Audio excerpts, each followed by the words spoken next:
in the series of Environment and Ecology, today we will discuss about aquatic ecosystems. तो aquatic word से आपको clear हो रहा है कि जो एक्वा यानी कि वाटर में पाए जाने वाला इकोसिस्टम है, बायोडाइवर्सिटी है, उसे हम एक्वेटिक इकोसिस्टम कहेंगे। अब एक्वेटिक इकोसिस्टम में कई सारे ऐसे ऑर्गेनिजम्स होते हैं जिनकी अलग अलग कैरेक्टरिस्टिक्स होती है और अलग अलग फॉर्म में वो वहां पे एग्जिस्ट करते हैं। धीरे धीरे डिटेल में हम सारी चीजों को समझेंगे। सबसे पहले एक्वेटिक इकोसिस्टम होता क्या है? तो एक्वेटिक इकोसिस्टम एक ऐसा इकोसिस्टम है जो कि पानी में पाया जाता है। अब वो वाटर में है तो वाटर बॉडीज जो है वो भी कई तरह की होती है। रिवर्स हो सकता है, ओशियन, लेक्स, पॉन्ड्स, सी, कुछ भी हो सकता है। तो उसके बेसिस पे भी उनकी अलग अलग कैरेक्टरिस्टिक्स होंगी। जो एक्वेटिक इकोसिस्टम है वो बेसिकली 3 तरह का होता है। सबसे पहले हम देख रहे हैं fresh water ecosystem. Fresh water ecosystem जो है वो ऐसा इकोसिस्टम है जो कि फ्रेश वाटर यानी कि रिवर्स में पाया जाता है या फिर जिसमें सॉल्टी वाटर ना हो, यानी कि फ्रेश वाटर का मतलब है नो सॉल्टी वाटर। ओके, जो कि ओशियंस में होता है सॉल्ट, तो यहाँ पे सॉल्ट नहीं होगा। यहाँ पे आप देखेंगे सैलिनिटी नहीं है, ये भी 2 अपने पार्ट्स में डिवाइड है, यानी फ्रेश वाटर इकोसिस्टम भी फर्दर डिवाइडेड है 2 पार्ट्स में, लैंटिक और लोटिक, जो हम पहले भी डिस्कस कर चुके हैं। तो लैंटिक और लोटिक, लैंटिक का मतलब है स्टेबल यानी जो बहता हुआ पानी नहीं है, और लोटिक का मतलब है जो कि लोटिक का मतलब यहाँ पे है रनिंग वाटर और ये है लैंटिक। ठीक है, तो लोटिक का मतलब रनिंग वाटर यानी कि वो रिवर्स में जो कि कंटिन्यूअसली फ्लो हो रहा है, और लैंटिक जो कि एक जगह पे ठहरा हुआ है, यानी कि जैसे पॉन्ड्स होते हैं, लेक्स होते हैं, उस तरह से। यहाँ पे फिर आप देखेंगे सेकेंड नंबर पे आता है हमारा मरीन इकोसिस्टम। मरीन यानी कि ओशियन और सी में पाए जाने वाले ऑर्गेनिजम्स को हम मरीन इकोसिस्टम बोलेंगे। यहाँ पे जो सैलिनिटी है बहुत ज्यादा हायर होती है। तो the bottom bodies contain the salt concentration equal और above the sea level, that is 35 ppt और अबव। तो यहाँ पे सैलिनिटी जो है वो बहुत ज्यादा हाई होती है। इमेज में आप देख सकते हैं किस तरह से मरीन इकोसिस्टम में एक दूसरे से ऑर्गेनिजम्स इंटरैक्ट करते हैं। ऑलरेडी हम प्रीवियस वीडियोस में अच्छे से डिस्कस कर चुके हैं इन चीजों को, इसीलिए ज्यादा डीप में नहीं जाएंगे। यहाँ पे आप देखिए ज़ूप्लैंक्टन्स है, ब्रायोजन्स है, ये सब क्या है? ये फिश के लिए फूड प्रोवाइड करते हैं और फिश जो है फर्दर अपने लिए दूसरे एनवायरनमेंट से इंटरैक्ट होती है। जैसे कि यहाँ पे कोराल्स है, बैक्टीरियाज है, सीवीड्स है, ये सभी आपस में एक दूसरे से इंटरडिपेंडेंट है, इंटरैक्ट है, कोई शेल्टर के लिए और कोई फूड के लिए। फिर आप देखेंगे brackish water ecosystem. Brackish water fresh और मरीन दोनों के बीच का पार्ट होता है। ब्रैकिश वाटर में जो सैलिनिटी है वो 5 से 35 ppt के बीच में होती है। समझ में आया? यानी कि बहुत ज्यादा ना सैलिनिटी होगी ना बहुत कम, एकदम फ्रेश भी नहीं होगा, दोनों के बीच का है। अब बीच का कैसे है? देखो, जो लेक्स होते हैं, लेक्स कैसे बनते हैं? रिवर से भी बनते हैं, और जो ओशियन या सी होते हैं, समुद्र होते हैं, उनके बीच में या लैंड और सी के बीच में भी जो वाटर का फ्लो होता है वहां पे भी लेक्स बन जाते हैं। वो आर्टिफिशियल भी हो सकते हैं और नेचुरल भी हो सकते हैं। तो वहां पे लैंड यानी रिवर वाटर की भी कुछ प्रॉपर्टीज होंगी और कुछ मरीन वाटर की भी होंगी। तो ब्रैकिश वाटर जो होता है वो दोनों के बीच का पार्ट होता है, यानी सैलिनिटी थोड़ी सी कम होती है लेकिन एकदम से फ्रेश भी नहीं होता। तो वहां पे भी इस तरह का इकोसिस्टम होगा। फ्रेश सॉल्ट ग्राउंड वाटर भी है वहां पे, यानी जमीन से जो पानी आ रहा है वो फ्रेश होगा। ओके, उसमें सैलिनिटी नहीं होगी। लेकिन जो सलाइन वाटर आ रहा है किसी ओशियन या सी से या टाइड्स के थ्रू, वो कैसा होगा? सलाइन होगा, यानी दोनों वाटर यहाँ पे मिल जाएंगे। ओके, समझ में आया ये ब्रैकिश वाटर इकोसिस्टम। फिर हम देखते हैं एक्वेटिक ऑर्गेनिजम्स। तो एक्वेटिक ऑर्गेनिजम्स क्या होंगे? जो एक्वेटिक वाटर बॉडीज में सस्टेन कर रहे हैं उन्हें हम एक्वेटिक ऑर्गेनिजम्स कह रहे हैं। तो क्या सारे के सारे aquatic organism same characteristic show करते हैं? बिल्कुल नहीं, बहुत अलग अलग तरह के यहाँ पे एक्वेटिक इकोसिस्टम्स हम पढ़ने वाले हैं। सबसे पहले हम देख रहे हैं न्यूस्टन। न्यूस्टन क्या होता है? कुछ एक्वेटिक ऑर्गेनिजम्स ऐसे होते हैं जो ना तो पानी के एकदम से अंदर रहते और ना ही पानी से दूर रहते, यानी कि वाटर और एयर के इंटरफेस में वो सस्टेन करते हैं। दोनों के बीच में रहना पसंद करते हैं, यानी उन्हें मॉइस्चर भी चाहिए, थोड़ा सा वाटर भी चाहिए और एकदम से उसके अंदर भी नहीं सस्टेन कर सकते। तो दोनों के बीच में जो रहते हैं उन्हें हम न्यूस्टन बोलते हैं। समझ आया यहाँ पे? Which lie on the interface such as floating plants, जैसे फ्लोटिंग प्लांट्स होते हैं पानी के ऊपर तैरते हैं, यानी नीचे से वो वाटर बॉडी में भी हैं बट ऊपर से एयर के कांटेक्ट में भी हैं। ओके, फिर हम यहाँ पे देखेंगे पेरीफाइटन। जब भी आप किसी रिवर किनारे, रिवर के या फिर किसी भी शोर पे जाते हैं या जब हम बोट से ट्रैवल करते हैं तो हम देखते हैं जो वहां पे चट्टाने होती, छोटे छोटे से रॉक्स होते हैं, उस पे एक चिकना चिकना ग्रीन कलर की एल्गी होती है, उसे हम बोलते हैं पेरीफाइटन। डेफिनेशन आप देखो, these organisms which remain attached with the stems and leaves of the rooted plants और substance emerging above the bottom mud, यानी मिट्टी के ऊपर जो अटैच हो जाता है चिकना चिकना ग्रीन सब्सटेंस, इसे हम एल्गी का ही एक रूप बोल सकते हैं, उसे हम पेरीफाइटन्स बोलते हैं। ये जो फ्लोटिंग प्लांट्स हैं उनके रूट से भी अटैच हो जाते हैं या रॉक से भी अटैच हो जाते हैं, सॉइल सबस्ट्रेटम से भी अटैच हो जाते हैं, और क्योंकि यहाँ पे बहुत ज्यादा नमी होती है इसीलिए ये थोड़ा सा चिकना महसूस होता है, फिसलन महसूस होती है हमें यहाँ पे। ओके, फिर है प्लैंक्टन्स। देखो, प्लैंक्टन्स को हमने पहले भी पढ़ा था कि फिश जो है वो प्लैंक्टन्स को कंज्यूम करती है एज अ फूड। तो प्लैंक्टन्स बहुत ही माइक्रोस्कोपिक एल्गी होते हैं, एक तरह से माइक्रोस्कोपिक प्लांट्स होते हैं, बहुत छोटे साइज में होते हैं, तो वो यहाँ पे प्लैंक्टन हो गए। फिर हम देखते हैं नेक्टन्स। अब नेक्टन्स क्या होते हैं? These group contains animals which are swimmers. ये देखो, आप इमेज में आपको दिख रहा होगा, ये बड़ी फिश है और उसके पीछे बहुत सारे लार्ज अमाउंट में, लार्ज नंबर में छोटी छोटी सी फिशेस जैसे जो हमें ऑर्गेनिजम्स दिख रहे हैं, उन्हीं को हम नेक्टन्स बोलते हैं। यानी बहुत छोटे साइज में होते हैं लेकिन बहुत ज्यादा अमाउंट में होते हैं, कंटिन्यूअसली फ्लो करते हैं, एक जगह पे चिपके हुए नहीं रहते हैं, कंटिन्यूअसली फ्लो करते हैं, इस तरह से जो आपको ये छोटी छोटी दिख रहे हैं। ओके, तो ये हमारे हो गए नेक्टन्स। फिर है बैंथोस। बैंथोस क्या होते हैं? देखो, बैंथोस बहुत ज्यादा डेप्थ में पाए जाते हैं, यानी कि जब हम एकदम डेप्थ में जाएंगे किसी भी मरीन इकोसिस्टम के तो वहां पे हमें मिलेंगे बॉटम में aquatic ecosystem contains well developed benthos, यानी बहुत डीप में ये पाए जाते हैं। इमेज से आपको समझ में आएगा किस तरह से होते हैं बैंथोस। ओके, नेक्स्ट हम देखेंगे factors affecting the aquatic habitat. कौन कौन से ऐसे फैक्टर हैं जो एक्वेटिक हैबिटेट को अफेक्ट करते हैं? तो सबसे पहले सनलाइट। देखो, जहां तक सनलाइट जाती है वहां तक होता है फोटिक जोन, और कई सारे ऑर्गेनिजम्स होते हैं जो सिर्फ फोटिक जोन में ही सरवाइव कर पाते हैं। अगर सनलाइट का जो अमाउंट है वो कम हो जाए या फिर नहीं मिले तो वो सरवाइव नहीं कर पाएंगे। दूसरा, अब सनलाइट के अकॉर्डिंग ये फोटिक जोन है और एफोटिक जोन है। एफोटिक जोन क्या होते हैं? जहां पर सनलाइट नहीं जा रही, यानी डेप्थ में। ओशन में हम जितने डेप्थ में जाएंगे सनलाइट कम होती जाएगी, डार्कनेस बढ़ती जाएगी। फिर है डिसॉल्व्ड ऑक्सीजन। अगर डिसॉल्व्ड ऑक्सीजन कम हो जाती है तो एक्वेटिक इकोसिस्टम पूरा का पूरा गड़बड़ हो जाएगा, इसीलिए जो डिसॉल्व्ड ऑक्सीजन है उसके अमाउंट में बैलेंस होना चाहिए। फिर है ट्रांसपेरेंसी। अगर वाटर बहुत ज्यादा पॉल्यूटेड है तो ट्रांसपेरेंसी कम हो जाएगी और एक्वेटिक लाइफ को हार्म होगा।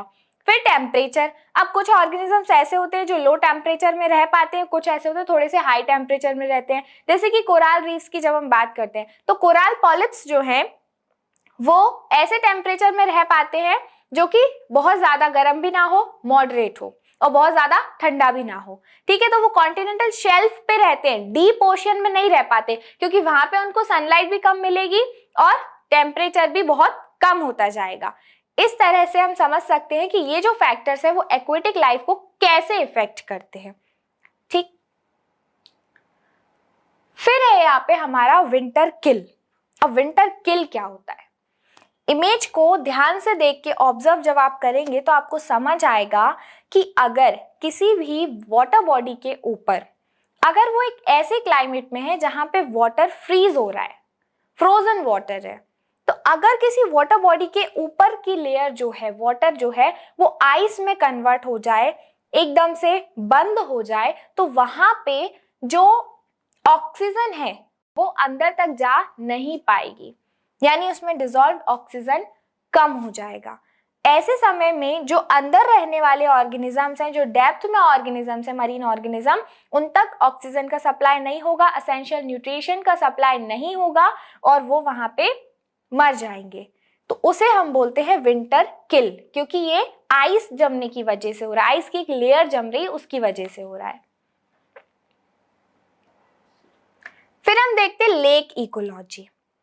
जैसे अभी हमने देखा मरीन इकोलॉजी, ये 3 पार्ट्स हम बेसिक पढ़ रहे थे, fresh water ecosystem, marine ecosystem और ब्रैकिश। तो ये जो लेक इकोलॉजी है वो ब्रैकिश वाटर इकोसिस्टम में आएगा, जो हमारा 3rd पार्ट है, यानी यहाँ पे सैलिनिटी जो है वो मॉडरेट रहती है। तो लेक इकोलॉजी को आप इस तरह से देख सकते हैं, यहाँ पे एसेंशियल न्यूट्रिएंट्स भी है और कई सारे प्रोड्यूसर्स भी है, कंज्यूमर्स भी, जो एक दूसरे से इंटरैक्ट होकर आपस में सस्टेन कर पा रहे हैं। अब एजिंग ऑफ लेक्स क्या होता है? Lakes are born as they originate by various geological geomorphic events and grow with time to time in various stages. Lakes जो होते हैं वो जियोलॉजिकल फिनोमिनन्स का एक पार्ट होते हैं। अगर कहीं पे अचानक से पानी भर गया किसी भी जियोलॉजिकल इवेंट की वजह से, तो वहां पे एक छोटा सा लेक बन जाएगा। लेकिन अगर वही दूसरी तरफ उसमें नीचे से बहुत ज्यादा सेडिमेंटेशन होना चालू हो रहा है, तो धीरे धीरे करके वो लेक पूरा मिट्टी से भर जाएगा, वहां पे वाटर लेवल कम होता जाएगा और एक समय ऐसा आएगा जब वो लेक वहां पे खत्म हो जाएगा। We call it ageing of lakes, यानी समय के अनुसार बन भी रहे हैं और समय के साथ साथ खत्म भी हो रहे हैं।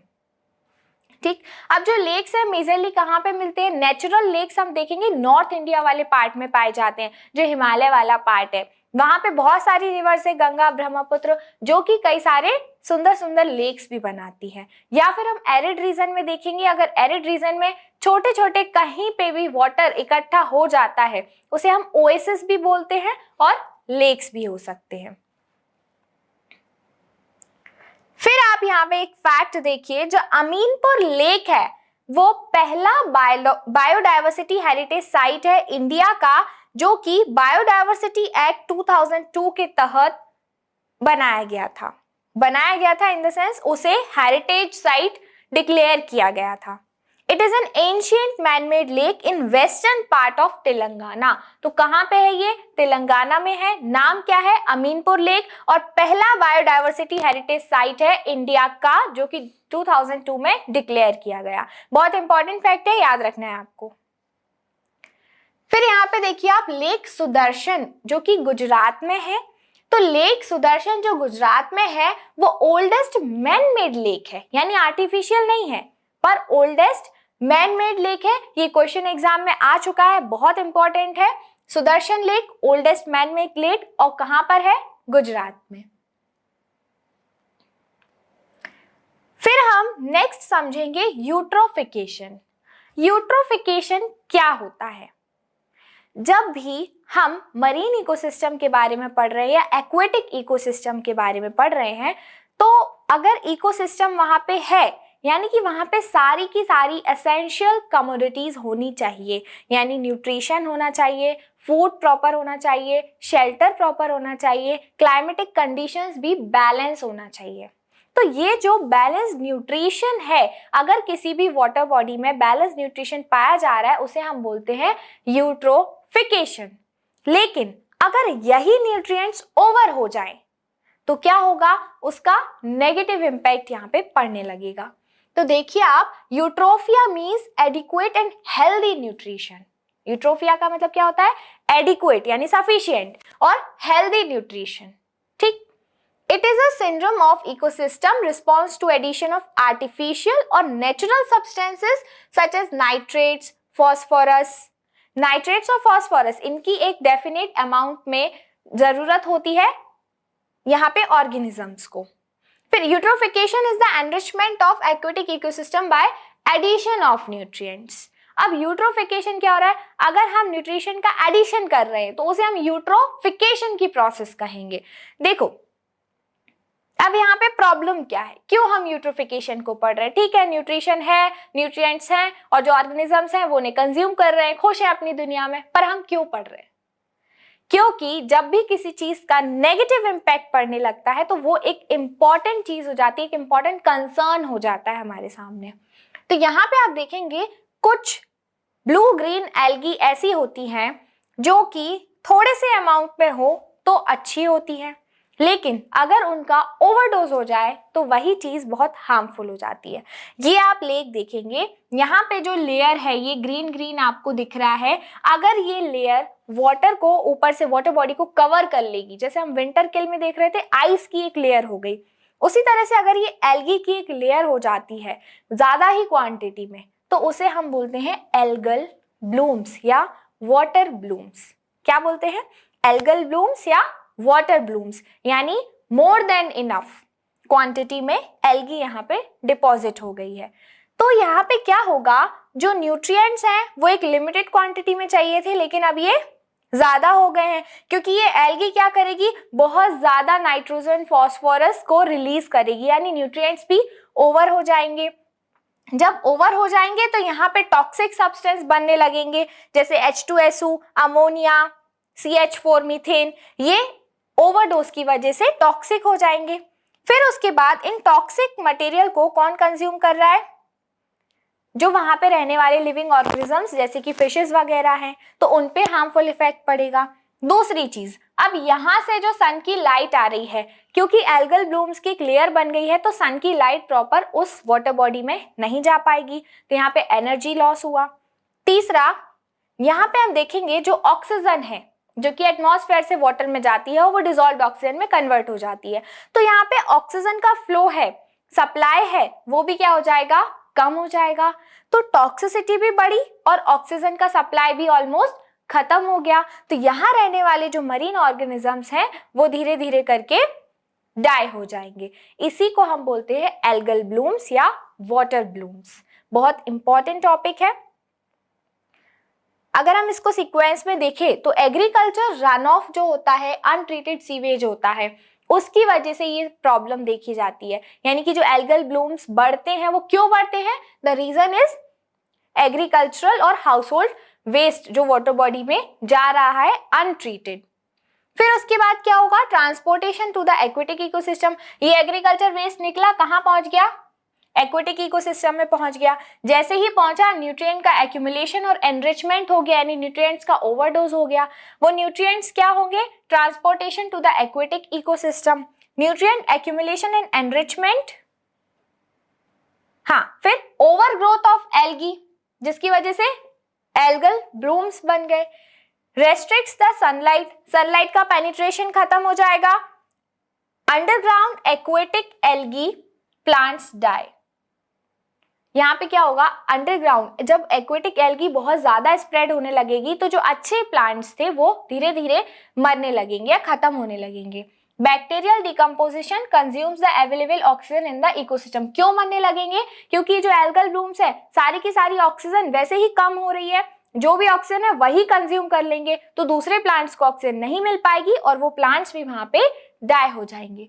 एनॉक्सिया कंडीशन यानी डिवॉइड ऑफ ऑक्सीजन, ऑक्सीजन खत्म, सारी की सारी एल्गी ने ही कंज्यूम कर ली। All aquatic organisms in the die due to lack of dissolved oxygen. Degradation of aquatic ecosystem, इस तरह से पूरा एक्वेटिक सिस्टम जो है वो गड़बड़ हो जाएगा और धीरे धीरे डिग्रेड होने लगेगा। फिर हम देखते हैं डिक्रीज्ड बायोडाइवर्सिटी। अब एल्गल ब्लूम्स बढ़ रहे हैं, ऑक्सीजन का सप्लाई कम हो गया, जो बची हुई ऑक्सीजन है वो भी एल्गी ने ले ली, एल्गल ब्लूम्स ने ले ली, तो क्या होगा? वहां की जो बायोडाइवर्सिटी है वो धीरे धीरे करके एकदम से खत्म होने लगेगी।